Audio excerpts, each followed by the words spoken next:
There is a unique kind of terror that comes with being the first person to see something clearly. When your beliefs diverge entirely from the crowd, you are not just holding an opinion anymore.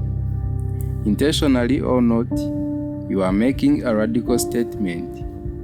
You are standing up and saying, "I'm right and everyone else is wrong." It is a deeply unpleasant position to be in. We are evolutionary creatures. We are hardwired to find safety in the numbers. The crowd offers warmth, validation, and a shared reality. To break from that consensus is to step out of the cave into the freezing dark. Suddenly, you are not just looking at the world differently, you are challenging the collective ego, the comfort and the sanity of everyone around you. And yet, the experience is intensely addictive. It is a psychological tightrope. On one side, there is an undeniable exhilaration. It's the rush of pure alignment.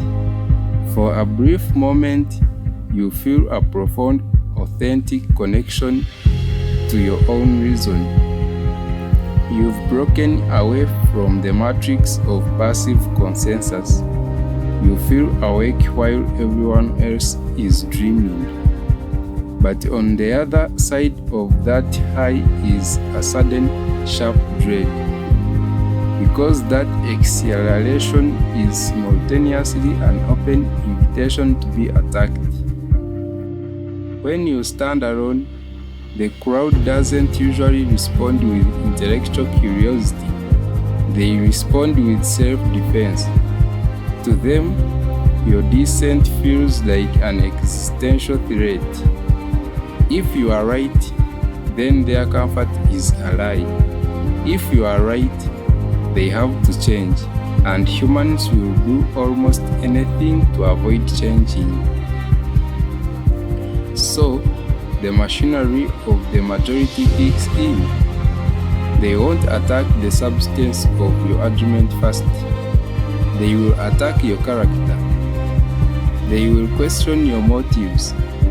And most commonly, they will question your sanity.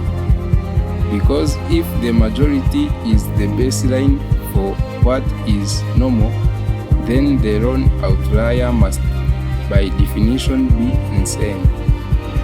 Marcus Aurelius once wrote that the object of life is not to be on the side of the masses, but to escape finding oneself in the ranks of the insane. But he knew the irony of the statement. To the masses, the person who escapes is the one who looks crazy. You are forced into a brutal psychological corner where you begin to second-guess your own eyes. You look at the crowd looks at you, and the silence in between is deafening. This is the crucible of individualism. This is where most people break. They apologize, they moderate their views, they climb back into the safety of the herd just to make the target stop. But history isn't moved by the people who stayed in the ranks of the masses. It is moved by the people who endured the isolation. It leaves us with a terrifying essential question that every free thinker eventually has to answer. Is it better to be safely integrated into a collective delusion, or dangerously isolated in your own truth? Choose carefully, because the moment you choose the truth, the clock starts ticking, and the attack is already on its way.